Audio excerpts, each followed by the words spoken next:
On 12 for par. What happens next? Find out at the end of the video.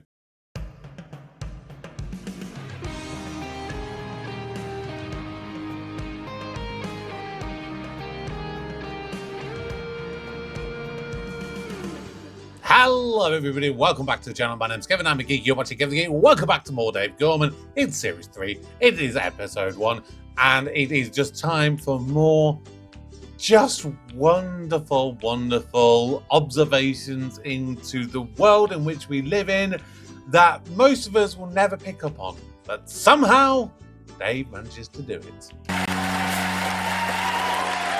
Why are there still chickens? I don't know, why are there chickens? I need to know.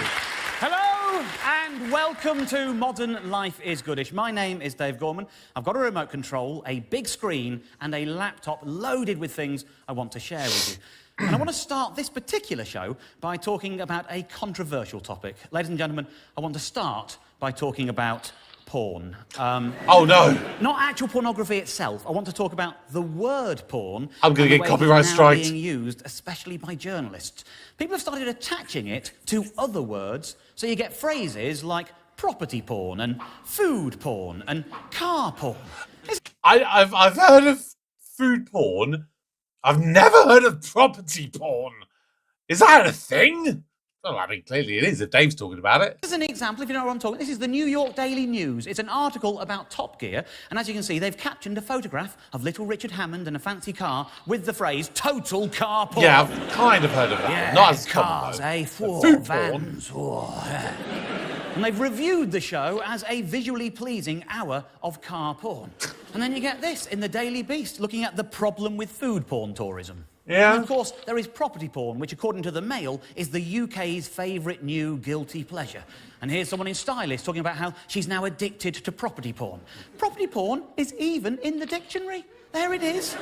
Really? A genre of escapist TV programmes showing desirable properties, especially those in idyllic rural locations or in need of renovation. Okay. Don't you see the problem here? If you're going to have property porn and food porn and car porn, then actual porn is going to have to be called sex porn. Otherwise, how are you going to distinguish one from the other? Yeah. It's not as if there aren't plenty of examples of sex porn involving cars and food, is it? There is basically a sex porn subgenre for absolutely everything. Is there? And if you search for the phrase car porn on Google, 2 out of the top 3 links are for car porn, sex porn. Oh my God. All of the rest are for car porn, car porn. Oh. You can't take the word porn away from the pornographers. It's all they've got. Having said all this, I do like property porn. I didn't realise I liked it, but I've been analysing my life and I've realised how much of it I watch. I've got Netflix, Sky TV, Amazon Prime, thousands of hours of amazing box sets are available to me at the press of a button, and yet I watch Escape to the Country. I watch Homes Under the Hammer. Yeah. I love Homes Under the Hammer. It's okay. Do you know who my favourite person on the Homes Under the Hammer team is? It's the music editor. He or she is the real star of the show for me. If you've never seen it, and I know you have, but if you've never seen it, I mean, only in the background. It's a property auction show. It's about people buying houses at auction, and we see how they renovate them and whether or not they make money and so on. But they have the most amazing background music. In fact, background music isn't really the right phrase. It's not mood music. It's not there to affect you emotionally in some way. It's just that 15 seconds of a pop classic will suddenly fade in and then out for no reason. It is used to pinpoint a word that's just been said. I'll give you an example, right? This is Martin Roberts, right? I love Martin Roberts. Martin Roberts is my favourite celebrity in the world. And here he is explaining what needs to be done to this particular property. Straight away, one of those classic properties where you can add so much value by just doing the basics. Yeah, like getting a mop and bucket Yeah. or a sponge. To be fair, I think in this example you could add so much value by just running around with a wet sponge. But he goes on to explain that the basics in this case include doing the electrics. And the moment he said that, the music editor knows exactly what to do. Go down to Electric Avenue. Coming higher.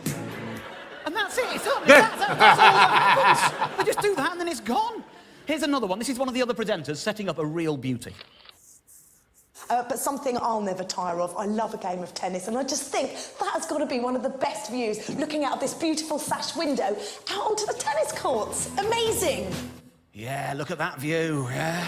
Whoa. Four vans. That's property porn, all right. Yes. Whoa. Well, tennis porn, You is can that a already thing? hear the music warming up. Any guesses as to what tune is about to play? We know it's about tennis. What's it going to be? Any guesses? Wimbledon? Any others? No? It is the well-known Chris Rea classic.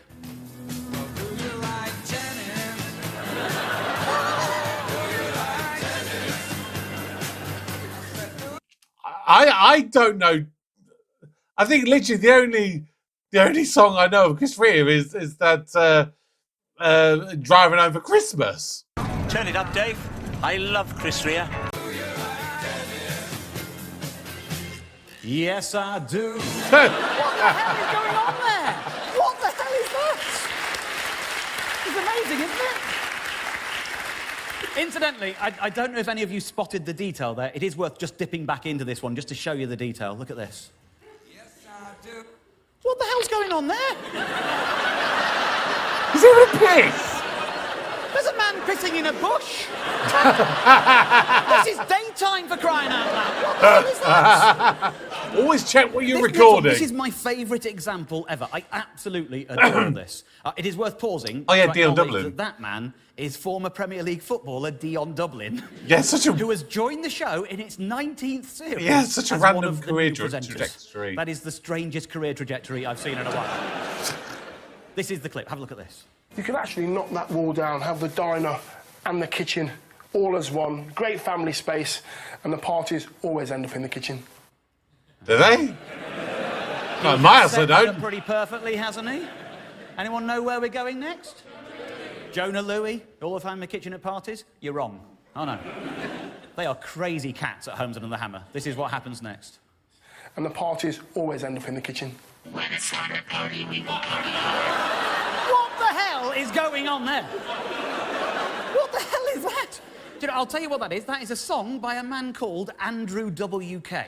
Right, what I'm going to do is I'm going to put the video from Holmes and the Hammer Yeah. at the top of the screen. Right. And I'm going to put the Andrew W.K. rock video at the bottom of the screen. And I'm going to run them concurrently. You will probably find your eyes get drawn into the rock video. Every time you feel that happening, try and remember to look up and see Okay. what pictures the people Okay. at Holmes and the Hammer thought were an appropriate Look accompaniment up. to this Up. music. I promise you, the combination Up. is absolutely amazing. Up. And the parties always end up in the kitchen. When it's time to party, we will party hard. I'm trying to look up. It is so hard.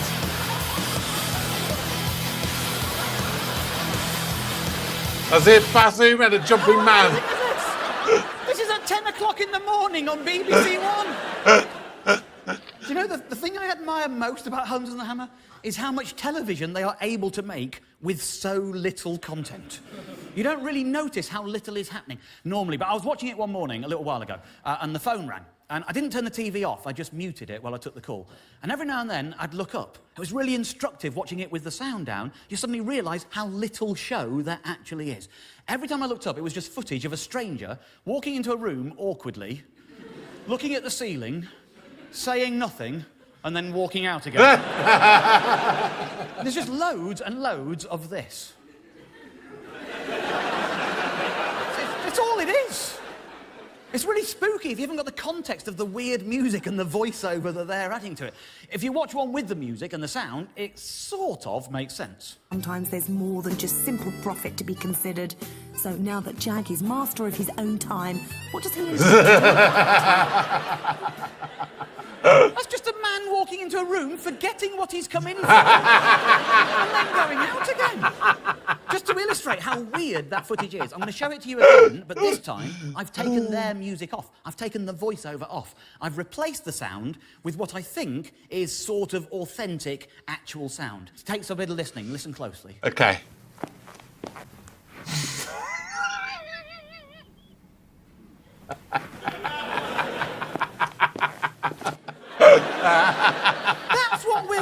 morning. That's what we let wash over us on a weekday morning. Oh, my word. Mahesh and Mayur are old friends, and Mayur, who has property developing experience, has been advising Mahesh on how best to develop his auction purchases. They look so awkward. And now, with Gorman sound. Gorman sound.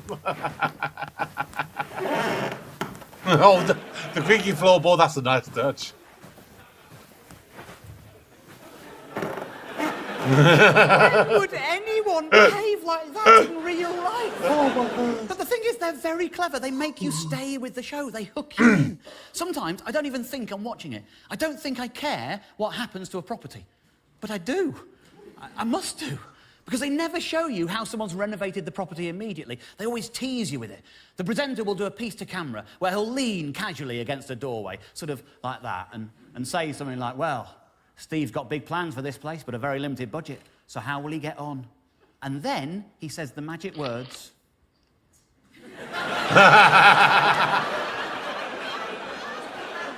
Nice. You can find out later in the show. And even though I didn't think I gave a shit, I find myself thinking, I will, I'll find out later in the show. Sometimes I don't even hear the words. I just have a Pavlovian reaction to the music that follows them. You can find out later in the show. Da, da, da, da, da. That is enough. The minute I hear that theme, I know that somebody has just said, find out later in the show, and I want to find out even if I don't know what it's about. Once I've heard that music, I can't not watch. It is a very, very powerful technique. Now, we are about to have a little break. Oh, I'm please going say to please learn the a little music. lesson from Home Under the Hammer. I'm going to give you something irresistible to come back to. I'm going to have a what happens next round. Yeah? Oh, You all know how okay. this works. You've seen it on Question of Sport. Right? Here is the video. Right. Right. What can we see? A car, kind of shot putting thing in the distance. I mean, it'd be pretty bad if it was gonna hit something. I mean, like, I suppose in theory he could hit the car. I think it's more likely you're going to get something that is just like totally unexpected that you're not even going to think about because you focus on what you can see, and I reckon it'd be something like a I don't know, like a dog runs in and knocks him to the ground or something. And the question is, what happens next? I'll tell you after the break. Da, da, da, da, da, da. Yes, Dave. Thank you for using that. And I'll just say that those bits where the guys are literally walking into a room and then walking back out again, when you're using Gorm sound, which I mean, God, that is the most ingenious invention ever. Yeah, otherwise known as Foley in the business. If you know, you know. But no. So I worked as a stage for like 2 years, and literally every single house I did, where because I was not a great person for estate agency, because I was just like, well, look, there's a house. You can see what it is. You know what you're looking for better than I do. I'm not going to try and go, oh, yeah, if you look in that corner, you could maybe do this and you put that kind of shelving unit up there. I'm not going to, you know what items you've got in your house. You can put it in there. So if you want to walk in there and go, and walk back out again, that's up to you. But it's literally that awkward. As awkward as it looks. But it's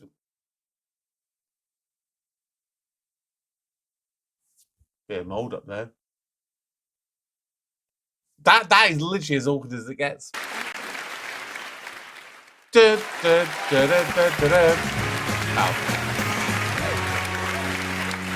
Welcome back to Modern Life is Goodish. Ladies and gentlemen, my name is Dave Gorman, and when we went to the break, I had left you with a What Happens Next teaser. This is the video. Okay, I'm going with dog. Any guesses as to what happens Unexpected next? dog. Sorry, it hits the car. Falls over. He's noticed you haven't planted the foot there. Yeah, he could fall over. Somebody said hits the car, and you've noticed the car there.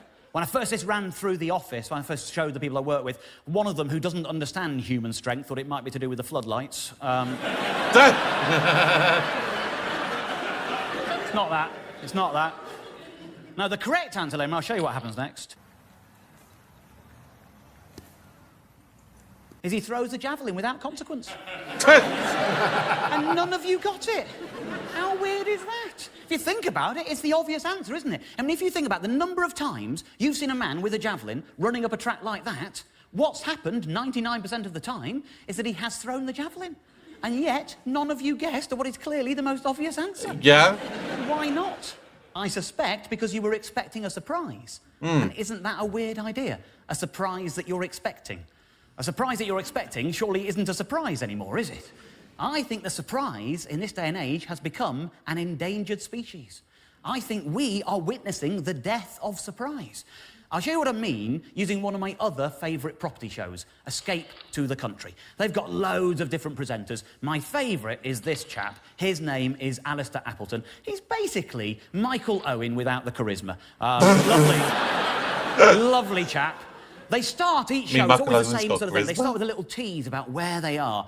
This is even before the opening titles. The presenter starts by giving you a little tidbit of local information, something like this. Mathematically speaking, this wonderfully eccentric building behind me is a hexadecagon. I know I'm being pernickety here, but that just annoys me. Right? I mean, that is a hexadecagon. It's a two-dimensional shape with 16 sides, and the house is not a two-dimensional shape. But even then, is that mathematically speaking a hexadecagon, or is it just speaking? I mean, if I said that this was mathematically speaking a square, that sounds odd, doesn't it? Because it is just a square. That's what a square is. That's Englishly speaking a square. And if I said my house was mathematically speaking a square, you'd know what I meant, but it's not true. My house is a cuboid with a Toblerone on top, right? Anyway, I'm being fussy. I apologise, I'm being fussy. Mathematically speaking, this wonderfully eccentric building behind me is a hexadecagon. No, Alistair, you've used the wrong word there. You've been a Lexa-dick again. I'm interrupting. Sorry, here's the tease. Here he goes. Find out how many sides it has and where I am in just a moment on Escape to the Country. And then they start the opening titles. And even if you weren't planning on watching, you stay with it just to find out where he is. And they tell you just as the opening titles end. I'm in Devon. There you go. That's just all why it is. there. A nice little hook to get you into the show. And it's always there. Where am I? But if you want to know where I am... So where am I? Where am I? So where is this most fertile corner of Britain? Where am I? We'll stick around for just a few more seconds. We'll keep watching. Let's find out. Find out. Find out as we escape to the country. You see? Always the same pattern. But what is the point of them going to that effort if the continuity announcer, who is introducing the programme, does this? Now, though, in search of rural isolation for a family with 14 dogs and cats, we escape to Cornwall. Oh! Surprise is completely ruined. Oh, my God. They do that, and then you get Ali Jones doing this. Today I'm in a county whose temperate climate makes it possible to grow produce as diverse as chilies and tea. I know, you're in Cornwall. Where am I? You're in Cornwall. Find out as we escape to the country. I don't need to, you're in Cornwall. You're in Cornwall. Today I'm in Cornwall. We know. The channel has just ruined the beginning of the programme that they're broadcasting. Oh my God, this is one of the things that bugs me the most. I'm sorry, I'm gonna have a little rant here. Some of you may have heard me do this rant before, but it just annoys me so much that I have to get it off my chest every time I do it. I always use the same example every single time. Terminator Genesis. The 5th movie of the Terminator series, Terminator 2, my favourite movie of all time. It is so perfect. And they just did the trend that every movie does these days. They give away the plot twist in the trailers. Now, if you don't know Terminator Genesis, it's because, well, basically you've got sense and you waited for the reviews before you went to watch it. And if you read the reviews and how bad they were, you then go and watch it. Or you didn't rent it or whatever.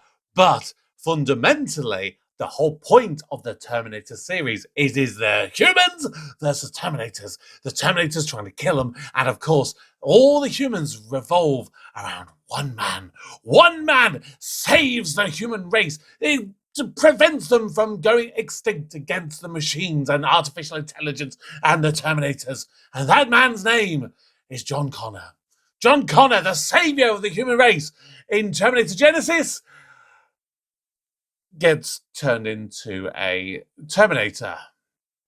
Which, when you're watching it in the movie, if you didn't see the trailer, you're like, holy crap!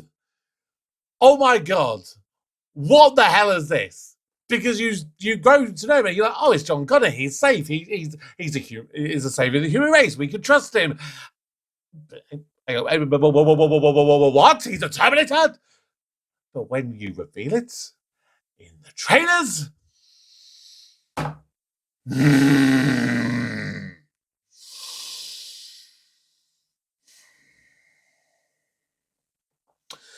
that is a surefire way to get me really, really wound up.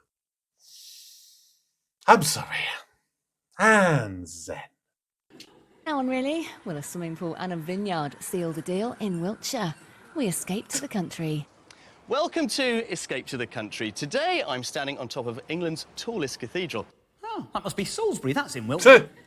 It's also home to what is thought to be the world's oldest working clock. Oh, didn't know that was in Wiltshire. Where am I? We'll stick around for just a few more seconds. You're in Wiltshire. I'll tell you. I don't need to, you're in Wiltshire. Well, if you know your historic buildings... Or were watching TV 3 minutes ago. What is the point of this? The surprise is completely and utterly ruined. This is what I mean when I say we are witnessing the death of surprise. Yes. I think the online world is a part of it. YouTube is the perfect example.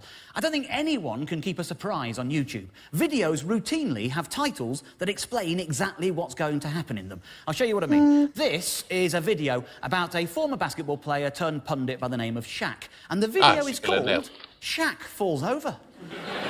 Loses shoe. Breaks the TNT set at halftime report. What is the point of watching that now that you know everything that is contained within it? This is another example. Look at this. Woman fearlessly eats a radioactive Chernobyl apple, but is then terrified of a little fox. Giving the ending away like that is like giving away the punchline to your own joke. This is like a comedian walking on stage and saying, and now I'd like to tell a not joke that I think will especially please fans of Doctor Who. Hey! Ridiculous thing to do. I know what that one. YouTubers don't seem to appreciate is that the title for their videos are like the headlines to news articles. It's not meant to tell you everything, it's meant to intrigue you.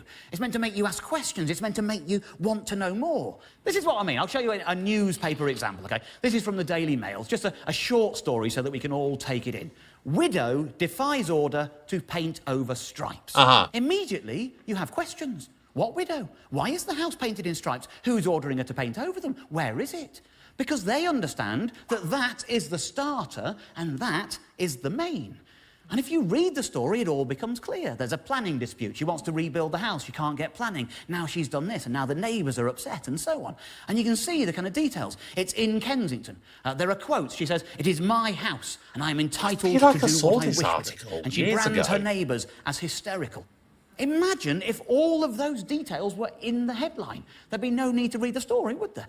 It would be an act of madness to headline this with something like, owner of £15 million Kensington striped house refuses to remove colour scheme, saying, "It is my house and I'm entitled to do what I wish," and slams her neighbours as hysterical. That'd be weird, wouldn't it? Which is why it's odd that that's exactly what the Mail Online... Of course it's the Mail. What are they doing that for? If that's not enough, after the headline, they also give you a quick précis of the story, like some odd revision notes. If you read the headline and all of the subheading, what is your incentive to read any of the full-length story? Yeah, because what? So you got her name, you got her age, she's been ordered to repaint her home, she's appealed against the decision, and the house will remain painted, denies the paint job was motivated by revenge over a planning row, but dubs the neighbours hysterical. So the only thing that doesn't really tell you is what was the original planning row that she wants to get revenge over, or in theory wants to get revenge over. That's the only thing it doesn't say. If that is a starter, it's 5 shredded wheat without milk.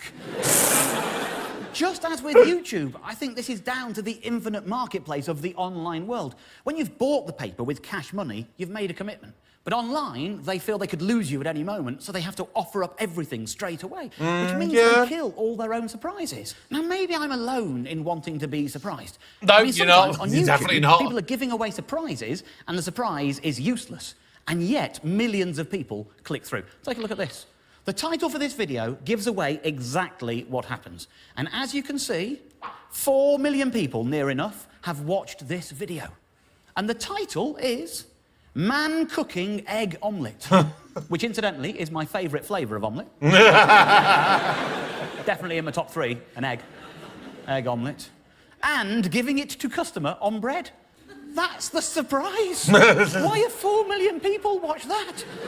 I think that's 4 million people thinking that can't be all that bloody happens. I bet all the eggs fall off the table. There's got to be something else going on. I'm going to watch that. And then they're being surprised by the lack of surprise. Oh my God, that is happening so much lately.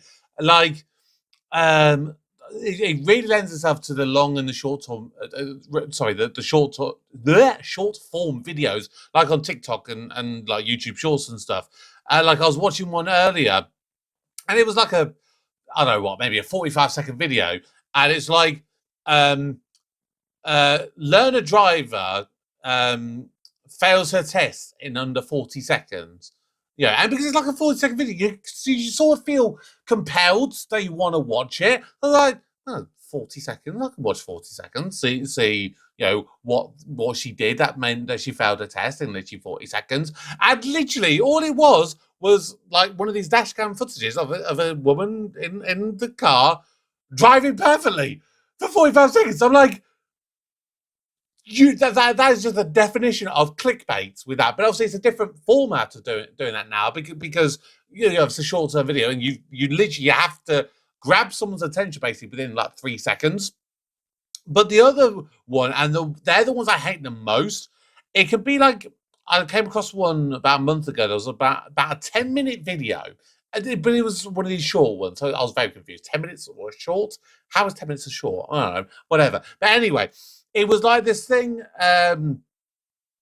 where I think it was like a woman, like, it was clear that she had like a balloon or something up her dress, or it was something like that, and like a big pin. And so when there was like a sign that was taped across the chest going, I'm going to pop this and I'm going to give him the biggest shock of his life, kind of thing. And the guy's just there like washing up or whatever it is. And literally, like, the whole video is like 10 minutes of her kind of standing behind him with this thing, like threatening to go and pop it.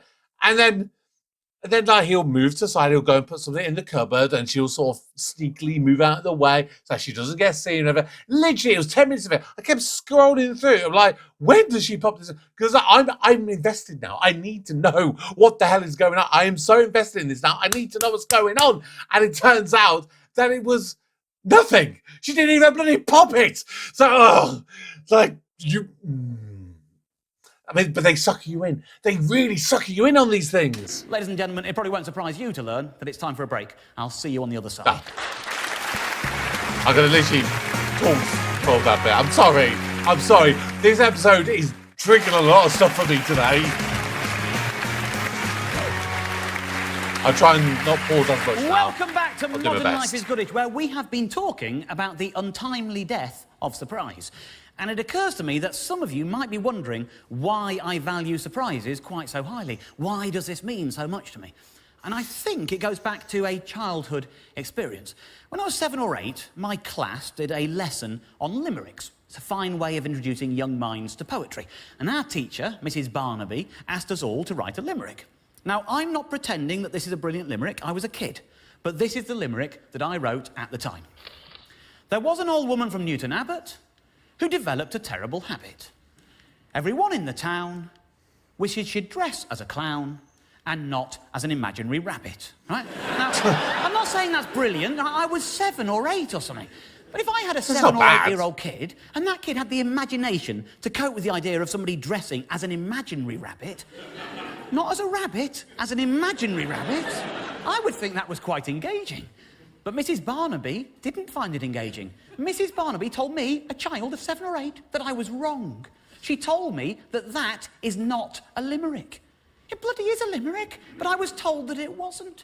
The reason is that we had been studying the works of Edward Lear. Now, Edward Lear didn't invent limericks, but he popularised the form and is certainly the most famous limerick writer the world has known.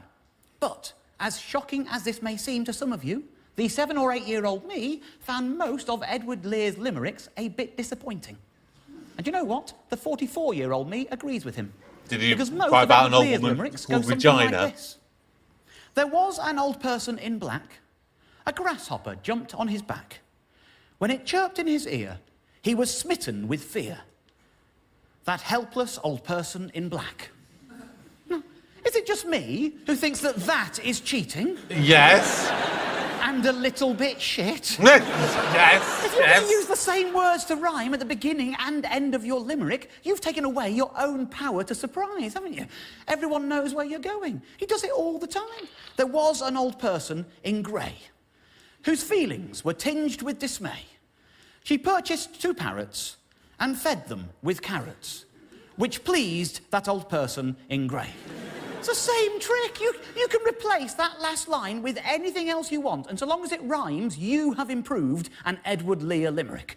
There was an old person in grey whose feelings were tinged with dismay. She purchased 2 parrots and fed them with carrots and also a broccoli souffle. That's good. That's better, isn't it? I wouldn't have thought souffle. Wow. There was an old person in grey whose feelings were tinged with dismay. She purchased 2 parrots and fed them with carrots, so they shat on her and then flew away. It's easy to improve on Edward Lear. These are better.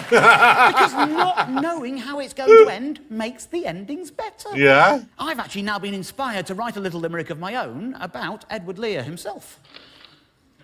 There once was a man, Edward Lear, who made limericks famous, that's clear. But most of the time, he used the same words to rhyme. In lines 1 and 5, the twat. Now, your reaction right there is proof of the power of surprise. Obviously, I didn't write that when I was 7. Thank God. I didn't hand that one in to Mrs. Barnaby. That was for you. But I did try and explain to Mrs. Barnaby that I thought mine was better, and she wasn't having it. She said, no, it's not. And here's the proof, young Gorman. Edward Lear wrote his many years ago, and we're all still reading his limericks now. Nobody's going to be reading your limericks in the future, are they? And that has stuck with me forever. It's a bit mean. That is why I value For a 7-year-old. the power of surprise. That is why I mourn its passing. And I am convinced that there are fewer surprises around these days. Film trailers give away the ending, book blurbs tell you the plot. You can't even buy something as simple as a packet of cigarettes without knowing what's going to happen.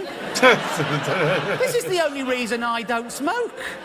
We know what it's going to do to your lungs. We know what it's going to do to your heart, what it's going to do to your skin. We know it's going to ruin your sperm and soften your cock. Come on, guys. Where's the mystery, honestly?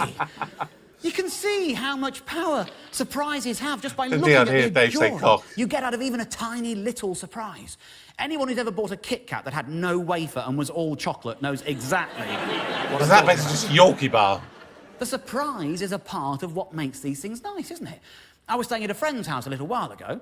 He decided we'd have a cooked breakfast in the morning. I'm in his living room. Suddenly he's shouting and screaming, calling me in. And the reason is he had found not just 1, but 2 double-yolked eggs.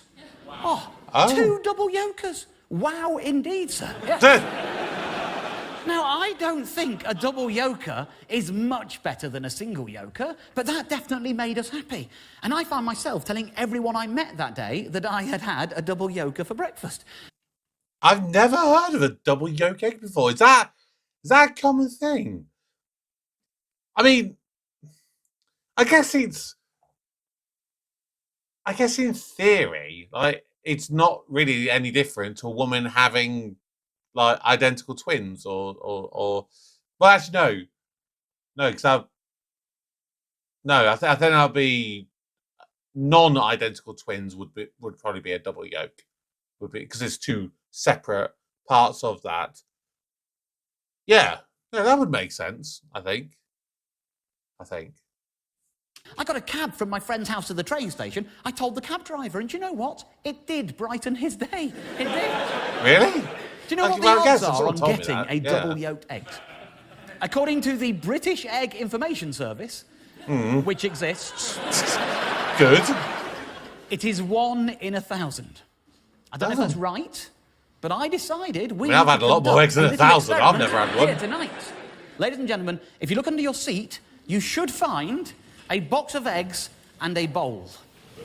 It is a very brave move, being a performer on a stage, giving the audience eggs. But I trust you. According to the British Egg Information Service, we should have at least 1 double yolker in this room.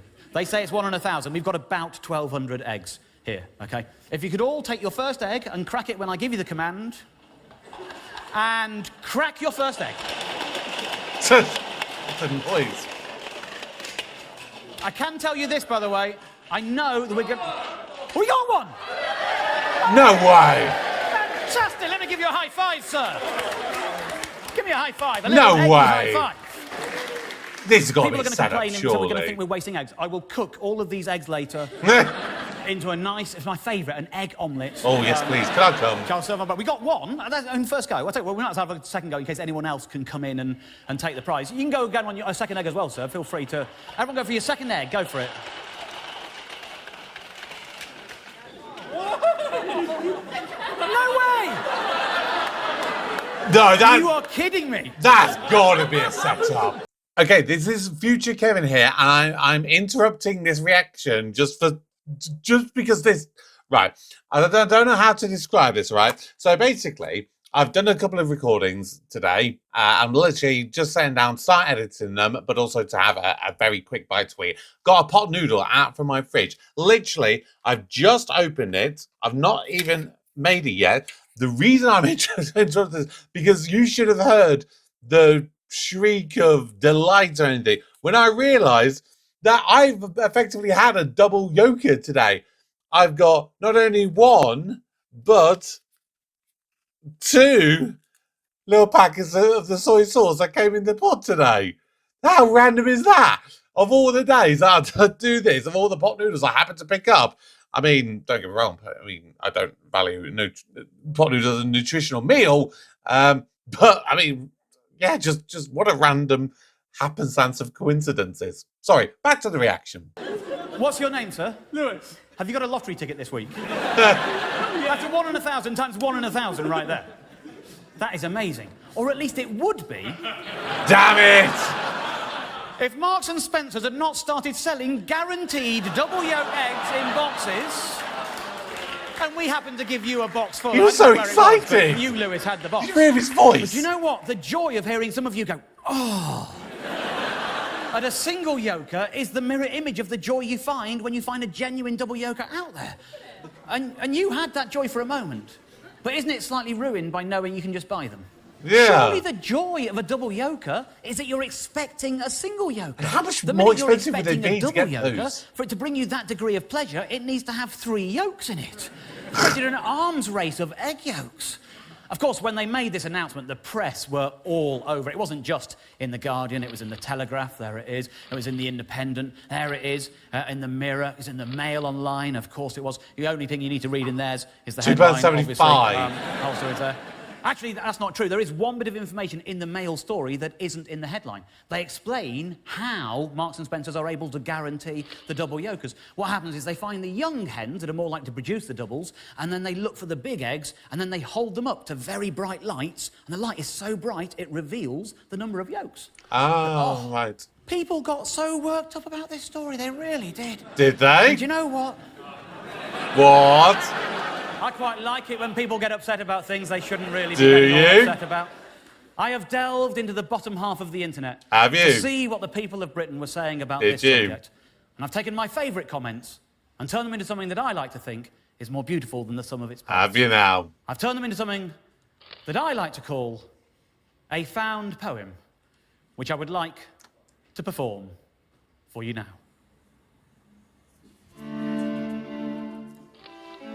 One wonders in what sinister way these double yolk eggs are produced. I'll tell you exactly how these Frankenstein eggs are produced. Fine eggs. First, they extract the yolk from an egg. They then introduce this yolk to a new artificial eggshell. Alongside the whole contents, yolk and white, from another egg. Okay. In reality, I believe the whole egg is cracked in first. That way, it makes a soft landing for the second unsupported yolk. That is how these things are made. And I don't like the sound of it one little bit. I have to say, this all seems very unlikely. How do you know this is what happens? Where have you got your information from? Wikipedia. I have got my information from my eyes. Let's be honest. None of us knows how they make them. But this is my theory. And it seems to me that this is the best theory we have on the available evidence. Well, I have kept chickens for 18 years. And I can tell you that double yolkers happen quite often. That is my available evidence. Your theory is nonsense. Okay, maybe I am wrong about the details. But the important thing is, it's not natural. Really? It is natural. It happens naturally. You are wrong.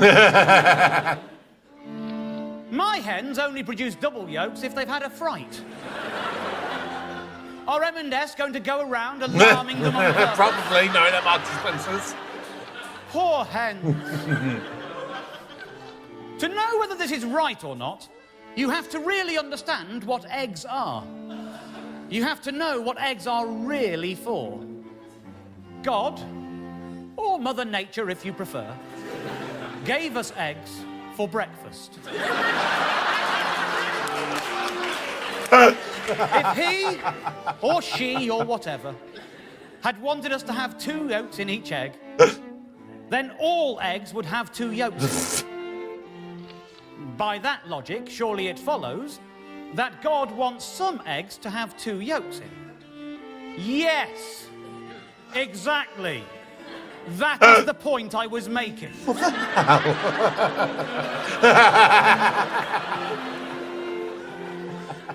If eggs come from chickens, yeah, and chickens come from eggs, yeah, but we keep eating all the eggs, yeah, why are there still chickens? I thank you. Ladies and gentlemen. I'll see you after the break. Oh, I love the found poems. And if you never saw it, I did my own version of a found poem last year for like the Euro final. Check that out if you never watched it. Welcome back to Modern Life is Goodish, where we have been talking about the power of surprise. And I think we've established that surprises can't be monetised. If a double-yolked egg is a nice surprise, selling a box of guaranteed double yolkers isn't selling a box of nice surprises. I'll give you another example, OK? A friend of mine, he was in a bar one night, and he looked across, and he happened to see Hugh Grant was in the same bar as him, right? Now, my friend, his mother-in-law is a massive Hugh Grant fan, and he was a bit pissed, right? My friend, not Hugh, and be fair. And so my friend went over to Hugh with his phone and went, "Oh, would you make a video for my mother-in-law? It'd be great." And Hugh, luckily, he was pissed, right? So he did this brilliant video. He pretended they were lovers in the past. He pretended he was flirting with this woman who he hadn't seen for 15 years. Did this really charming, funny, slightly drunken video. Now, part of the joy in that video existing is the story of how it came about. It's the, "Oh my God, that's amazing. How did you do that? Where did you meet him?" factor that makes it cool. If the same video had existed, but it had existed because Hugh Grant was on a website and was offering to film videos for people for 20 quid, it would lose some of the joy, wouldn't it? Which is why I was surprised to discover that such a website does exist. Oh, it's going about Cameo. It doesn't have Hugh Grant on it. It's going to be on about Cameo, but it has a isn't load of other celebrities. It is called celebvm.com. Okay, I've never heard of that one. A personal video message from celebrities for small amounts of money. Now, I'm not here to mock these people for doing this. If somebody is able to make their fans happy by recording a short video for a few quid, then that's fair enough by me. And some very, very cool people are on it. In fact, I first found out about it when I saw this ad on Twitter.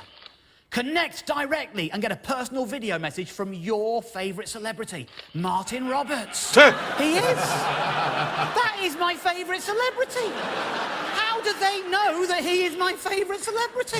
That is targeted advertising right there. Exactly. I worked out how they knew. I worked out why that was appearing in my Twitter feed. It was because Martin Roberts had retweeted it, and I follow him. Of course I do. He's my favourite ever celebrity. You can get a Martin Roberts video for £20. I have bought one from him, obviously. He is addressing a woman called Bonnie in it. Now, Bonnie doesn't exist. I will explain what I was up to in a bit, but just watch a bit of this first. As you do, it's a bit subtle. See if you agree with me. See if you think he's drunk. Just watch closely. It's not really obvious. Just watch closely. Hey, Bonnie. He's drunk. He's drunk. No, what do you think? Yeah, he's I'm still not sure. I can't make my mind up. Martin Roberts from Homes Under the Hammer here. Well, your neighbour's been in contact to say that you're moving house. He's cracking me up.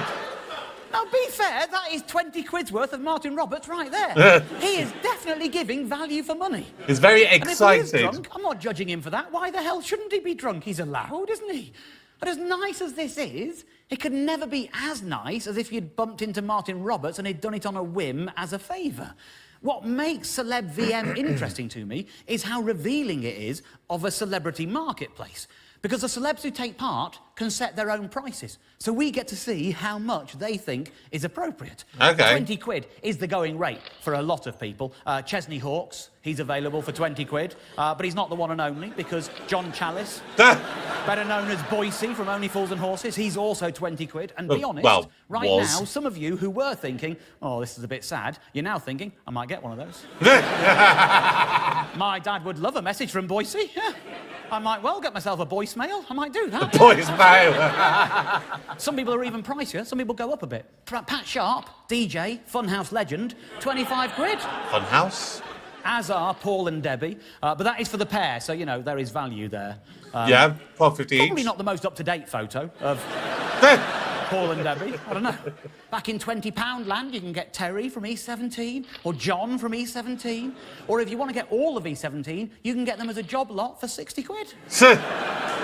They've even posted a video on the site where they explain the kind of videos they will do for you. E17, and you can get any message here. Yeah, any message here, yeah. You can get birthday messages. Yeah, birthday messages. Christmas messages. Christmas messages. Funeral messages. I beg your pardon? What? A funeral message from E17? What are you going to get them to say? Stay another day? You've sold 18 million records and it's come to this. You're touting funeral videos for 60 quid.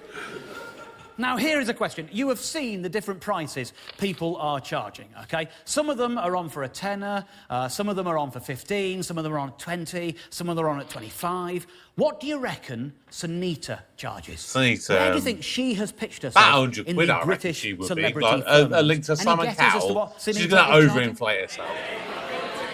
80, 50, 30 were the things. 100. Any advance on 100? None of you are right, ladies and gentlemen. The correct answer is 27.77. What? 27.77?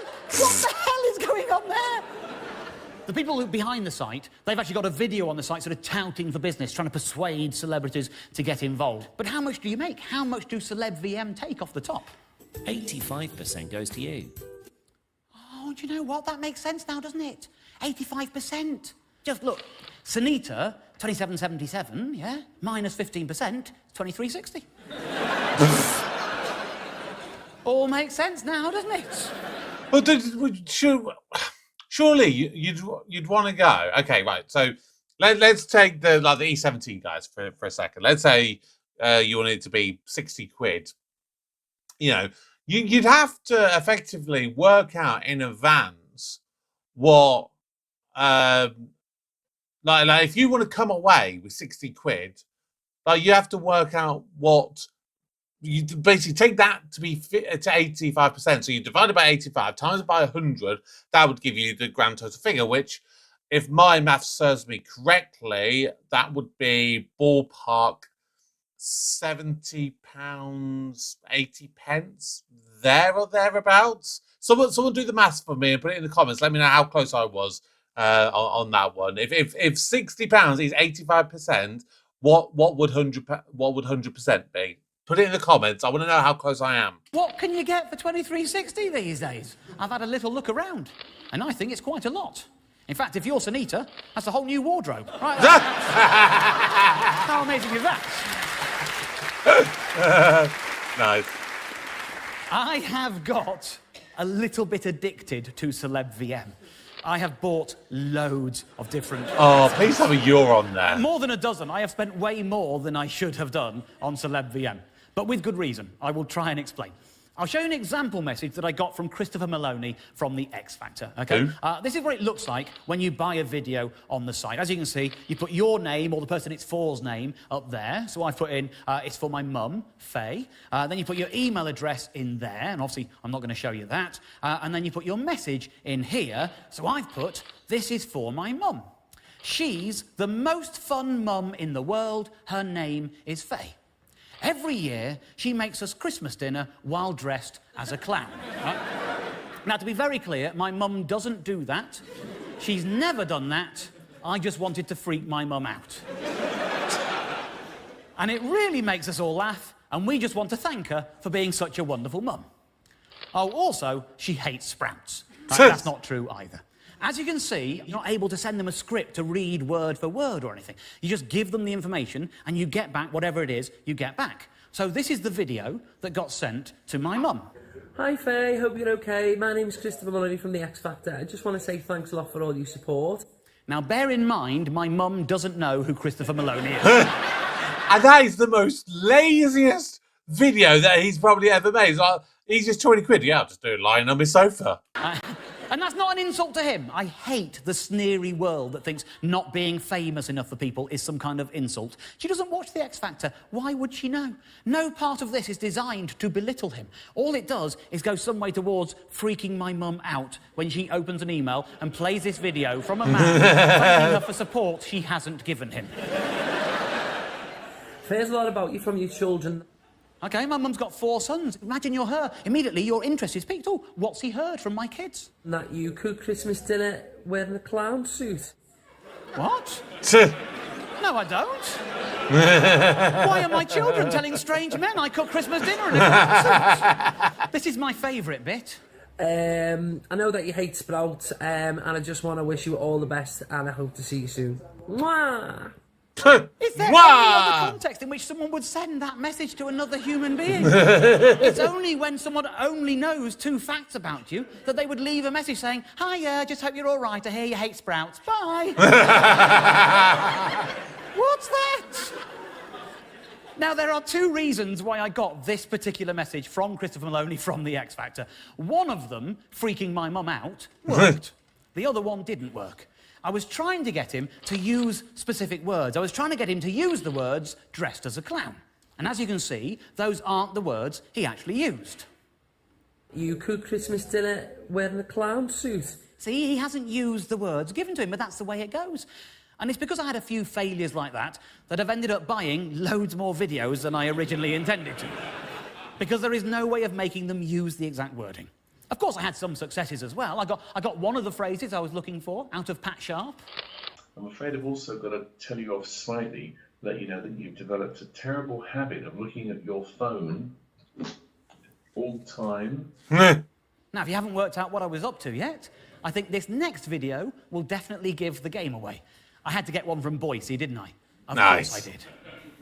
Good day to my favourite old woman from Newton Abbot. At which point... Oh!